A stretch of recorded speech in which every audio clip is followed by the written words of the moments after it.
What is up, YouTube? It's your boy Alex here from Team Generations, and today we're back again with another deck profile. Today something for premium, a deck that will honestly bug your opponent, and actually I think is a very good kind of deck for this current meta. We are going to be talking about premium Gredora. So if you've been watching the meta for the past couple months or so, you have probably seen a couple of these lists pop up throughout, and I've actually contributed my list a couple times. If you watch, WCC, the top decks and whatnot, I have kind of contributed mine. I topped recently with this at the Legacy Cup, came in top 8 out of 42 players, so I've really been putting this through its paces at locals, at more competitive events and such. So I'm really excited for this upcoming season in general, and this is a deck that I've actually put a lot of work into, so I really do like this, and I think that this is an auto win against a lot of different meta matchups right now. I think that this has a super annoying kind of playstyle against a lot of other things that we see are strong in the meta at the moment. So this deck is actually poised to do really well, and with the right pilot, with the right mindset, I think that, yeah, you can just actually see really great results. And I'm just going to say a word of forewarning before we start the video. This is actually teched out really for my playstyle, a lot of what I perceive to be meta, and a lot of things that I think kind of counter against it. So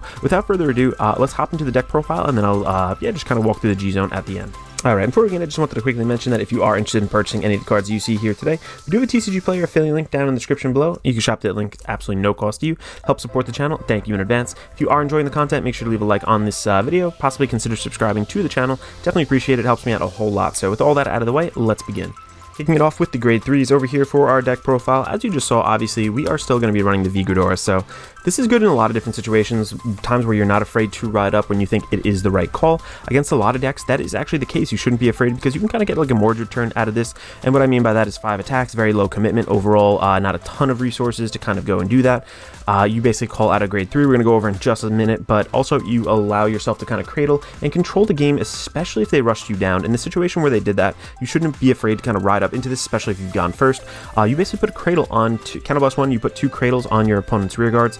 This is really particularly good for certain matchups where they can't bounce things to hand, they have to kind of clear it and retire. What this does for you, it kind of takes away all the skills of your opponent's rear guard with this cradle marker on it. Their power becomes 0, they lose boost, they lose intercept, they can't really do too much.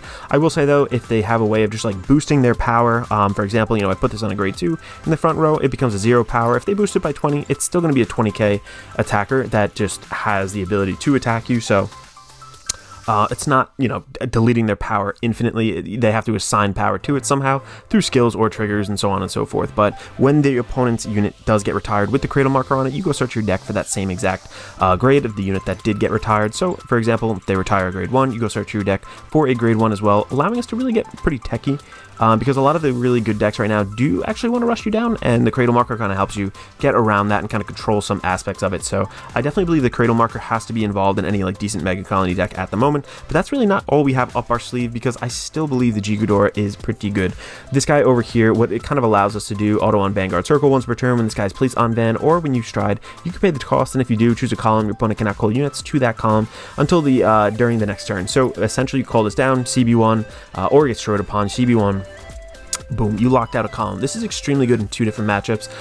One for Gear Chronicle, because we're going to be locking them out with our grade 4 anyway, where they can't really call from their bind zone. But beyond that, if they want to commit a hand, commit a field from hand, you can't really do that then. You lock one of their columns out, they can't really do much, they can't stand, they can't do other things.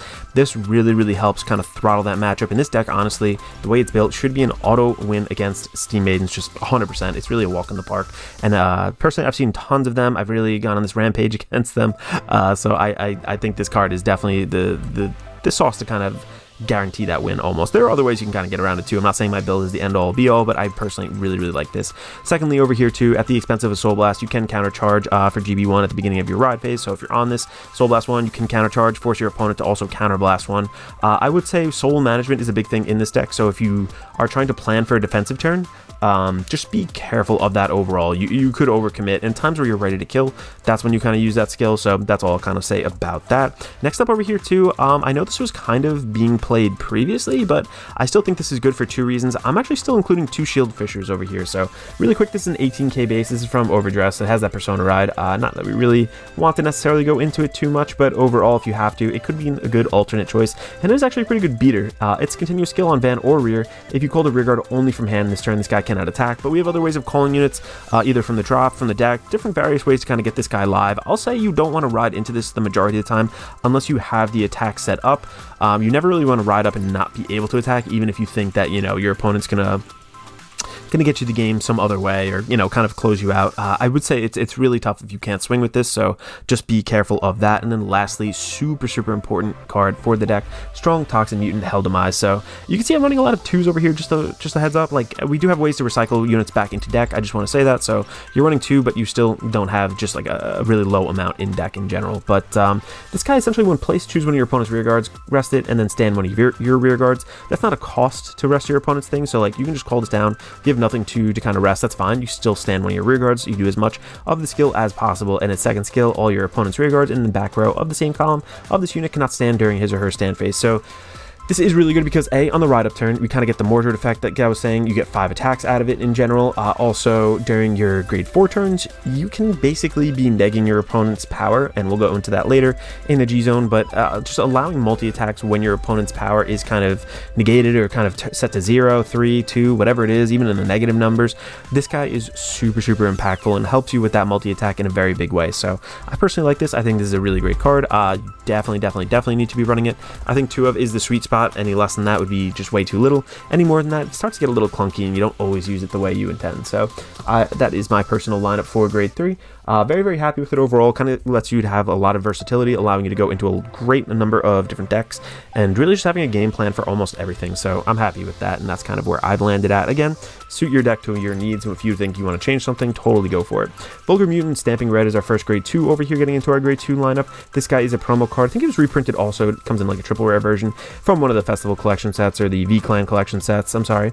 But when this guy is placed on Van or Rearguard Circle, auto counterblast 1. Choose one of your opponent's rearguards without any cradle markers. Put a cradle marker on it. And again, if you did not choose, we draw a card. So most of the time you do want to kind of draw off this. But again, if you want to control the game and get a little bit more out of it, if you know that they can't bounce things back to hand or get rid of the units with the cradle marker, aside from like retiring it, this is actually really good. Like, go for it, plant the stuff on them, stop their early rush, and just create like a bad situation for them on board in general. So its second skill continues on Van or Rear. During your turn, if your opponent has a rear guard with the cradle marker, this guy gets an additional 6k, and this is really big because it's, again, both on Van and Rear. So if you're negging your opponent's power, this guy just naturally gets 15k. Very low commitment, very easy to get those cradles off in general. This is a good ride target, good rear guard, everything you kind of want. Speaking next of a good rear guard, we are going to be looking at 4 of the new card. This is a promo card, absolute game changer for this deck. It's so good. This is Charming Mutant Sweet Cocktail. So when this unit is wrote upon, choose one of your opponent's rear guards without any cradle marker and put a cradle marker on it. So a free cradle marker is always great. And when this guy is put on Guardian Circle or attacks a grade 3 or greater Vanguard from Rear Guard Circle, we get the Soul Blast one. Your opponent chooses one of his or her standing rear guards, and they may retire it. If they did not retire it, I draw a card, and then all my front row gets an additional 5k until the end of turn. And again, when you're talking numbers, when you're negging your opponent's power, or just, you know, multi-attacking in general, this is good for 2 ways then. Like, first off, you're hitting those better thresholds, hitting those magic numbers a little bit easier overall. Plus, defensively, if you use this over here, especially on like a Shield Fisher, you have 2 of these in hand, you pop them off defensively, it is what it is. You know, you can be sitting on a 28k base, hit 1 trigger, 38k base. It's hard to start busting through those in other decks aside from maybe like Dimension Police or something like that. So I find this deck to be honestly like really fun, and this card is kind of like the secret sauce that has kind of brought it to life a little bit more, in my opinion, and really helped me out. So I definitely recommend running this at 4. It's not an expensive promo from what I gather. Luckily my locals did have it. The V1s are a little bit easier to get overall. And lastly, over here for our grade 2 lineup, shouts out to Peter. Also Peter, I think it's Van Allen is the last name.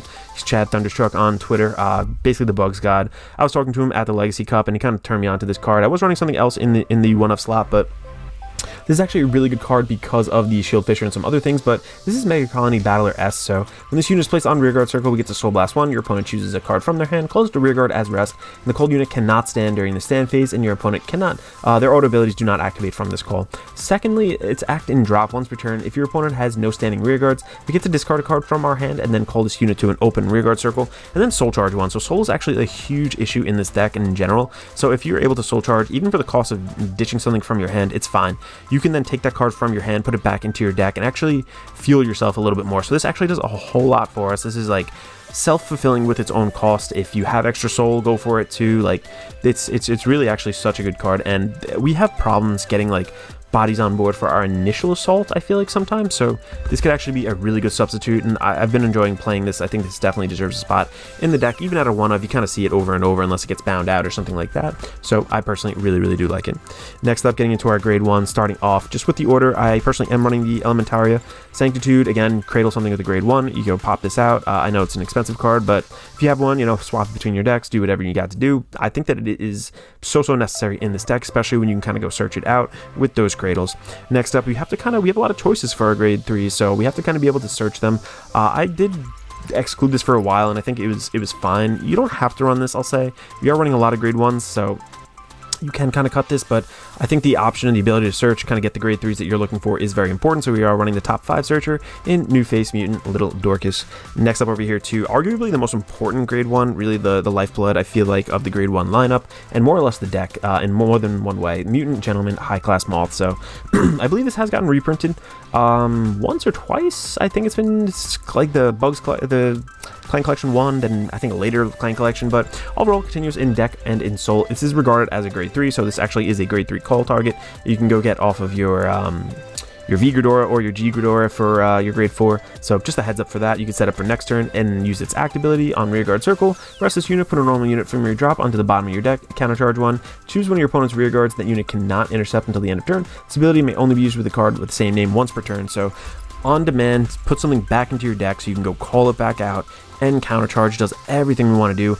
On top of that, there is a grade 4 in our G zone that we do want to kind of tuck something into soul. This is already rested. It's the perfect candidate to go into soul. On top of that, it is going to be a grade 3, which is actually important for my next card over here. We are running one of this card, and a lot of people are not running this, and I personally, not that I don't know why, but at the same time, I don't know why. This is honestly so great. Just getting a PG on demand half the time. Again, do that combo with the High Class Moth, get the counter charge, get it into your soul, counts as a grade 3, pop it right back out, and if there's a marker on any player, we can act on rearguard circle, Soul Blast 1 grade 3, and get an Imaginary Gift Protect. So that is any marker. So again, even if they have an Excel marker, they have a Force marker, whatever it is, one marker, Cradle marker, we can go and get a Protect. That is huge for the deck, and there's been so many times where I feel like this has saved me. So it is a 1-of tech. Again, this grade 1 lineup is very techy overall, but I do like it. It kind of gives you the ability to do that in the heavy hitting matchups. Next up here too, this actually does matter quite a bit. Small Captain Butterfly Officer. This essentially lets us get into an extra 10k. When placed, we rest this unit, choose up to one of your other rear guards, it gets an additional 10k, and if we chose at the end of the turn, put that unit into your soul and countercharge 1. So countercharge, again, are very resource intensive in general in this deck. Soul charging 1, again, resource intensive, definitely need that soul as well, and you give it 10k, so you're negging your opponent either 10k, 20k, whatever it is, on your stride turns. Hopefully I'll show you again how to do that a little bit later, but that just means that became a 20k buff essentially instead of just 10k. And again, this makes a nice candidate to kind of go into soul off of some of those other cards as well, kind of refunding that counterblast cost a little bit later into the game as well. Next up over here, we are going to be running 4 of Brilliant Blister, 1G, and then 3 of the regular one. Let's go over the regular one first. For V series, but back row rearguard circle at the end of your turn. If your opponent does not have any standing rear guards, you may return this card to your hand. If you returned it and your hand is your last card, Soul Blast 1, draw a card. So it allows you to put on a little bit of pressure early, which is nice, just for free. Get these back to your hand, which is always good. Potentially drawing cards, again, Soul Blast is a little bit costly in this deck, but overall, if you have to get to it, you know, you need that hand size. It is what it is, go for it. Second skill, when this put on Guardian Circle, if your opponent's Vanguard is rested, Soul Blast 1, discard a card from your hand, choose one of your opponent's rear guards, rest it, and that unit cannot stand until the end of turn. So this is great against things like in Highlander, if they're trying to restand the Tiroa on rearguard circle, if they are trying to, let's say in Link Joker, kind of restand some of the Givens, things like that, you've kind of shut them off with that. And speaking of the Link Joker matchup, that's really where this one's coming from, as well as maybe like the Tiroa or some other like weird kind of Vanguard plays also where they restand. But the Brilliant Blister from the original era, when this unit guy is placed on Guardian Circle from hand, choose one of your opponent's Vanguards. That unit cannot stand during that turn. So again, restanding Vanguards get shut off in the blink of an eye with this guy over here.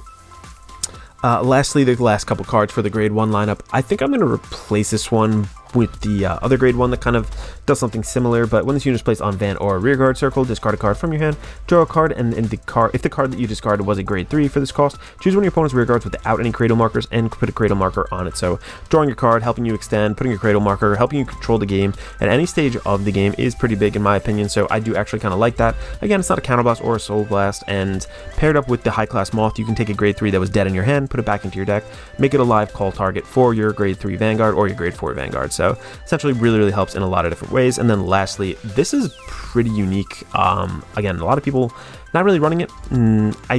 I see why people would cut it, but again, I like it for certain situations, and it's honestly saved me in it. So this is Stealth Millipede. It used to be just a really expensive, oddly expensive promo, but has been reprinted, should be really cheap now. Continues on rearguard circle. If this unit is rest, all your opponent's rearguards in the same column as this unit cannot stand. So again, that's not just in the stand phase, they just cannot stand. So super important against decks that try to rush you down early game. You sit here, you swing at them. If you have 2 of these, it's like the perfect setup. You swing both of those, especially against like Aquaforce, things like what is it, Gear Chronicle. Again, you kind of cradle them up, can't stand, make them replace it.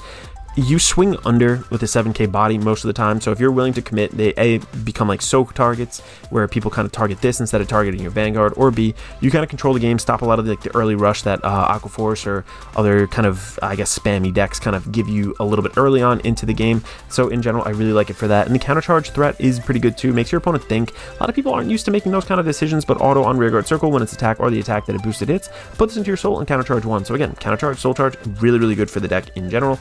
And then lastly, we are running one of the starter, and then let's hop into the triggers and then the G. Kicking us off with the triggers over here. Since we have one Elementaria in the deck, we cannot run 4 of these over here, but this is 3 of these, sorry. Draw Sentinels, Paralyze Madonna, just really good. Need the draw power in this deck, honestly. Sometimes I do kind of want to bump it up, but at the same time, there are other things that we do really need to start kind of stressing for. 3 of this over here, you can choose to kind of swap these into crits, or even a little bit more draw if you really want to, but I'm running 3 of Megacolony Battler G, and this is the stand trigger. I will say overall, I have hit this stand trigger at very crucial times and allowed me to kind of restructure how I approach some of my kind of grade 3 or grade 4 kind of turns, in the hopes that I will hit this if I know that, you know, my deck's kind of thin or whatever. But on top of that, like the effect is really what we run it for. Act on rearguard circle, put this into your soul, and we countercharge 1. So we need soul in this deck, we need counterblast, and honestly, being shut off by your opponent and controlled in that way is super deadly. So if we get denied in a big way and we lose pace for 1 turn, we're going to lose the game. So this will help us kind of maintain our resources, maintain our pace, and just our annoying presence overall. I really, without this card, I don't think our deck is as good. I personally have tried it without it.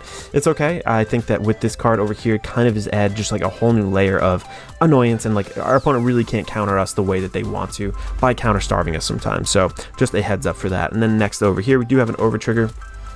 Kind of going funky like at the order, I guess, of my triggers, but running the Stoicheia one, definitely good. Extra draw, front, all that good stuff. I just think it's definitely a solid card. No really questions asked there. I think it's more impactful than the vanilla one, personally. And then 1 of the Into Soul 10k, and then 4 of the Stride crits. Just, you know, again, pretty standard stuff. You need to have crit pressure in this deck. 5 is like the very bare minimum. I might want to bump 1 more crit up in general, I will say. But aside from that, running 4 of the Heal Guardians for the grade 3s. Just, again, self-explanatory. You can defensively buff out on your grade 2 turn. Again, you want to turn them into G-Guards later anyway, so they, you know, that doesn't really matter. It helps with the stride fodder. Just the perfect idea for this deck over here. So without further ado, let's hop into the main bread and butter, really, of the deck, the G-Zone. Kicking us off, again, this is really the only stride you go into, I would say 95% of the time. There are other times you might go into, you know, 1 or 2 other things, but overall, this is really the bread and butter right here. Like, this is Guilty Empress, Darkface, Gredora, the whole reason you kind of play the deck. It's stride step. Obviously, you have to stride the grade 3 or greater discard, you know, be able to do that whole thing. This deck doesn't really have a ride down, so the whole key is, like, as soon as you get to this, your game plan goes live. You have to win. You have to be able to prepare for the long haul. You stride into this, you're probably not going to win on that turn, but your second, your third, things like that, like, you really need to plan for the long haul in this deck. And this is the perfect card to do it, because act on Vanguard Circle once per turn, counterblast 1, turn a card face up from our G-Zone, and then until the end of your opponent's next turn, your opponent units cannot stand in the stand phase. Your opponent cannot call units other than from hand. So that shuts off G-Guards. They cannot call G-Guards. They can't call things from deck. They can't spam units. Again, the only thing that really gets around this is lock. So this shuts down Gear Chronicle in a huge way. I will say the only way Gear Chronicle can kind of counter this is with like the double ZTB play or whatever, where they get the extra turn, but it's super difficult to get into that. I've never had anybody really successfully do that against me, to be completely honest, and this really makes Gear Chronicle just a walk in the park. It's pretty much a free win. I feel bad for my opponent if they're playing it. Not really, because I hate Gear Chronicle. I hate Steam Maidens in the current format, but this really is just the best option against it. And then when this guy does attack, he gets Soul Blast 1, choose up to one grade 3 from your deck, call it to rear, gets an extra 10k until the end of turn, so making it really powerful. And in culmination with the next G unit over here, Malignant Mutant Deity Malignatus, something like that, Malignatus or something.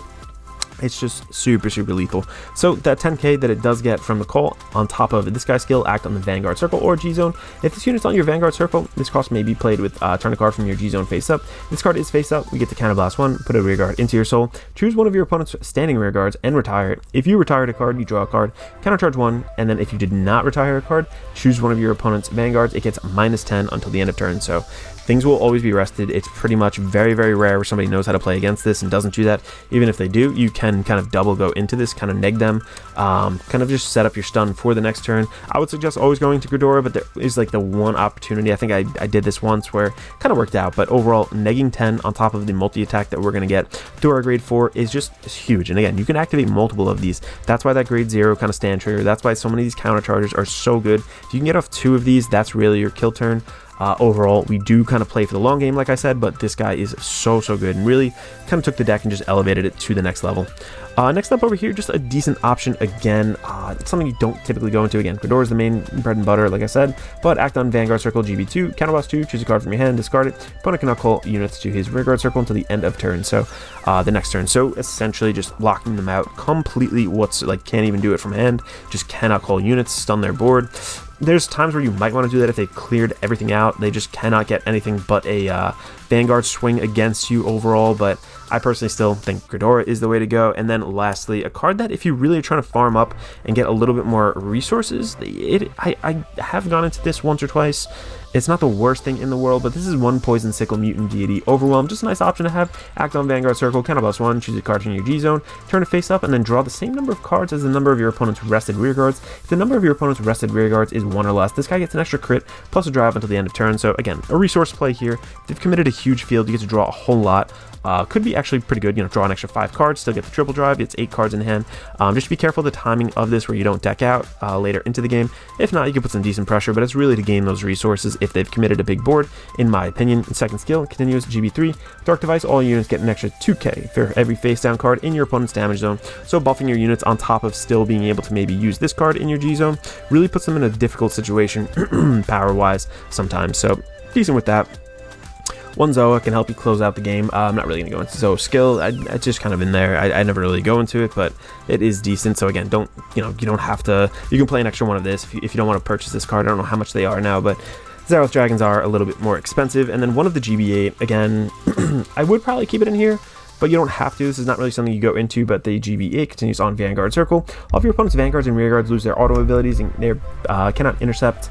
And all of your units gain an extra 5k until the end of turn for all of your opponent's rested rear guards. So pretty decent for power. Shuts off PGs, things like that, auto abilities. So just a heads up there. Again, kind of filler in general. But next up, G-Guards are pretty decent. This is flip fodder or just something that you want to have face up in your G-Zone. Pretty simple skill. When this unit is placed on Guardian Circle, of your opponent's number of your opponent's rest standing rear guards is 2 or less, gets an extra 10k. Again, mostly flip fodder. This one over here is important for a couple different matchups. A lot of grade 1s have like an on boost effect, especially I think in Spike Brothers right now.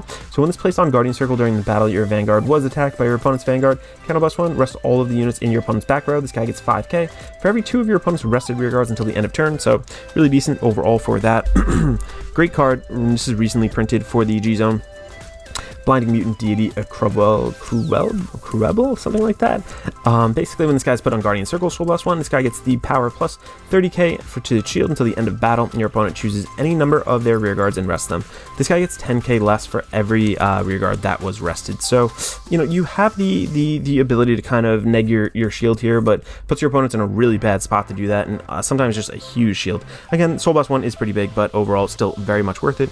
And then lastly, over here, 7 stars Mutant Deity, Relish Lady. So GB1, super nice G-Guards. GB1 Choose a face down G Guardian, flip it face up, and again, when this guy is placed on Guardian Circle during your opponent's the battle your opponent's Vanguard attacked, you may pay the cost. If you do, your opponent chooses 2 of his or her rear guards, and he or she may rest them. If they did not rest 2 cards, you draw a card, countercharge 1, soul charge 1, so letting you kind of just become a little bit more flush with your resources and stop their game altogether.